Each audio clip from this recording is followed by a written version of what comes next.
आज अधिकांश पुरुषों के मन में ये जिज्ञासा होती है, वो जानना चाहते हैं, बहुत सारे माध्यमों से वो ये जानने की प्रयास करते हैं कि वो कितनी दूरी तक स्खलन कर सकते हैं या शुक्राणु कितनी दूरी तक उनका यात्रा कर सकता है, कितनी दूरी तक जा सकता है, कितनी दूरी तक वो छोड़ सकते हैं। तो ये अपने आप में एक जिज्ञासा का विषय है जो हर एक पुरुष जानना चाहता है, भले ही वो युवा हो, अधेड़ हो, किसी भी आयु का क्यों ना हो। और आज हम इस वीडियो में इसी टॉपिक को साइंटिफिकली डिस्कस करने जा रहे हैं, तो ये वीडियो बहुत काम का है।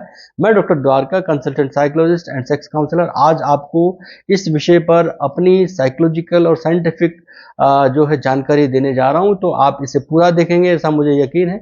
और दोस्तों, अगर मेरा ये टॉपिक आपको जिज्ञासा का विषय लग रहा है और आपकी जिज्ञासा में काफी हद तक आपको जानकारी बढ़ती हुई महसूस हो रही है, तो जरूर आप मेरे इस चैनल को सब्सक्राइब करें, बेल आइकन प्रेस करें, ताकि इस तरह के नए नए विषय में और आपके लिए लेके आऊं। और ये मेरा वीडियो कितनी आपकी मदद कर रहा है, ये भी आप मुझे कमेंट के जरिए बता सकते हैं। तो अब हम वीडियो में बात करेंगे। दोस्तों, क्या आपने कभी सोचा है कि मानव का शुक्राणु कितनी दूरी तक जा सकता है या कितनी दूरी तक एक व्यक्ति छोड़ सकता है या यात्रा कर सकता है? तो ये एक अपने आप में एक बहुत ही इंटरेस्टिंग जिज्ञासा का विषय है, जिसके बारे में अधिकांश लोग जानना चाहते हैं। अधिकांश मामलों में पुरुष अपने सिर्फ परफॉर्मेंस के बारे में ही जानना चाहता है, उत्सुक रहता है, लेकिन बहुत से पुरुष ऐसे अनेक अलग अलग विषयों के बारे में भी जानना चाहते हैं। और उनकी जिज्ञासा बढ़ाने के लिए बहुत सारे आज हमारे चारों तरफ के एनवायरनमेंट में ट्रिगर हैं, बहुत सारे सोशल प्लेटफॉर्म है, इंटरनेट की बढ़ती हुई जो स्पीड है वो बहुत सारे सवाल दिमाग में पैदा करती है, ट्रिगर पैदा करती है। तो इस वजह से बहुत सारे युवा इसके पुरुष जो अधेड़ है, युवा है, वो सब जानना चाहते हैं। तो जब व्यक्ति स्खलन करता है या वीर्य उत्सर्जन करता है, तो एक सामान्य पुरुष में लगभग 1500 से 3000 मिलियन शुक्राणु उस दौरान उत्सर्जित होते हैं। लेकिन जबकि ये 1500 से 3000 मिलियन शुक्राणु है, लेकिन इसमें कुछ ही शुक्राणु अंडाणु तक पहुंचते हैं या यात्रा करते हैं या जा पाते हैं। इन्हीं सवालों में एक सवाल ये भी है कि आखिर पुरुष कितनी दूरी तक स्खलित कर सकता है। इसका कोई वैसे सटीक माप नहीं है, कोई मेजरमेंट इसका एक्चुअल नहीं है, लेकिन जो स्टडी जितनी भी हुई है उनसे ये पता चला है कि जनरली एक पुरुष कुछ फीट से लेकर कुछ फीट की दूरी तक ही जो है स्खलन कर सकता है या वीर्य को स्खलित कर सकता है या उतनी दूरी तक वो जा पाता है। तो शुक्राणु की औसत गति 3 से 4 मील प्रति घंटा, 3 से 4 मील, आप ध्यान दीजिएगा। शुक्राणु की जो औसतन जो गति है वो लगभग 3 से 4 मील प्रति घंटा होती है। इसका मतलब ये हुआ कि अगर सभी स्थितियां ठीक रहती हैं, सभी परिस्थितियां ठीक रहती है, तो शुक्राणु 15 से 20 सेंटीमीटर की दूरी तय कर सकते हैं। अगर बात हम गर्भाधान की जाए, तो ये शुक्राणु महिला प्रजनन तंत्र में एक चुनौतीपूर्ण यात्रा करते हैं। बहुत इजी गोइंग नहीं होता है, एक चुनौतीपूर्ण यात्रा करते हैं और अंडाणु तक पहुंचने में उन्हें बहुत सारी बाधाओं का, बहुत सारी कॉम्प्लिकेशन का सामना करना पड़ सकता है। महिला के शरीर में शुक्राणु को कुछ ही मिनटों में वो गर्भाशय तक पहुंच जाता है, लेकिन उसको एक शुक्राणु को अंडाणु तक पहुंचने में कई घंटे या उससे अधिक समय भी लग सकता है। और इस यात्रा में केवल एक या दो ही शुक्राणु सफल हो पाते हैं, बाकी जितने जो असंख्य जो शुक्राणु होते हैं वो रास्ते में मर जाते हैं। यही कारण है कि शुक्राणुओं की जो संख्या है वो बहुत अधिक होती है, असंख्य होती है, और इसी वजह से संभावनाएं गर्भाधान की बनती है। नहीं तो अगर मान लीजिए 2 या 3 शुक्राणु हो, तो फिर वो जो है गर्भाधान की संख्या, गर्भाधान की जो जो बात है वो असंभव सी नजर आएगी।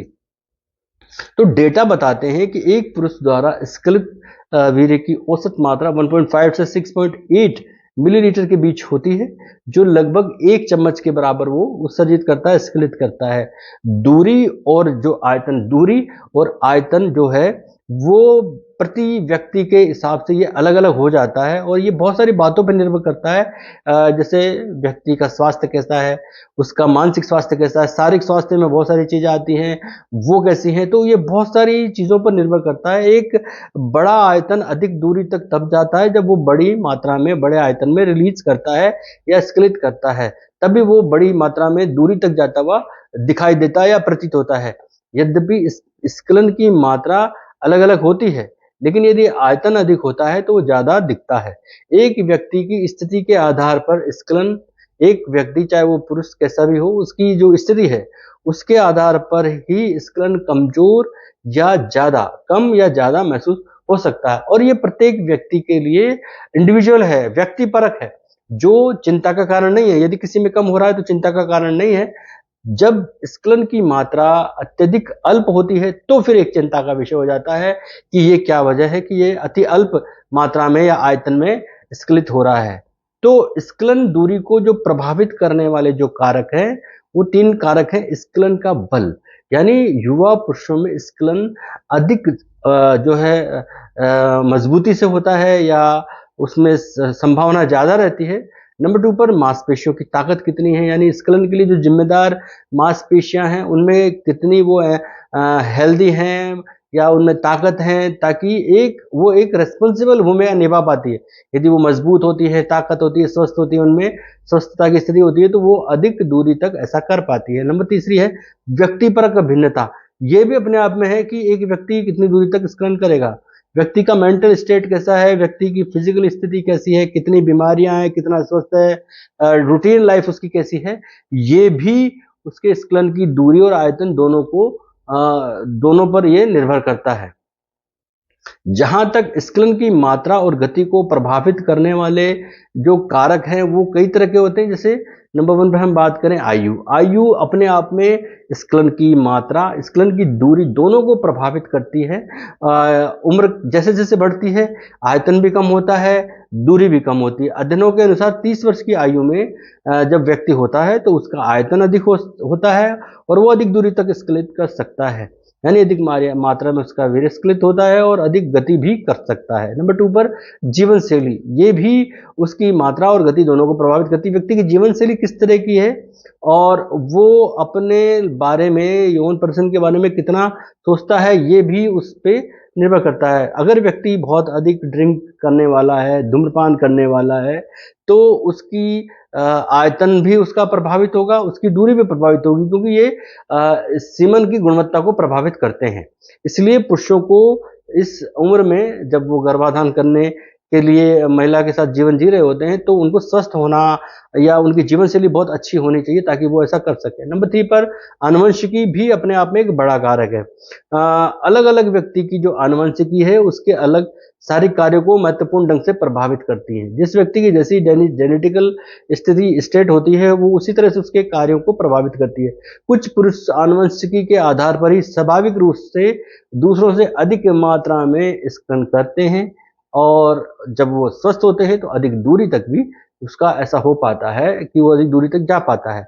तो इस तरह इस वीडियो में हमने डिस्कस किया कि किस तरह एक व्यक्ति कितनी दूरी और कितने आयतन में दूरी तक वो स्खलित कर सकता है, छोड़ सकता है। तो ये वीडियो मेरा ख्याल है काफी जानकारी आपको दे चुका होगा। कैसा लगा, क्या आपको इससे बेनिफिट हुआ है?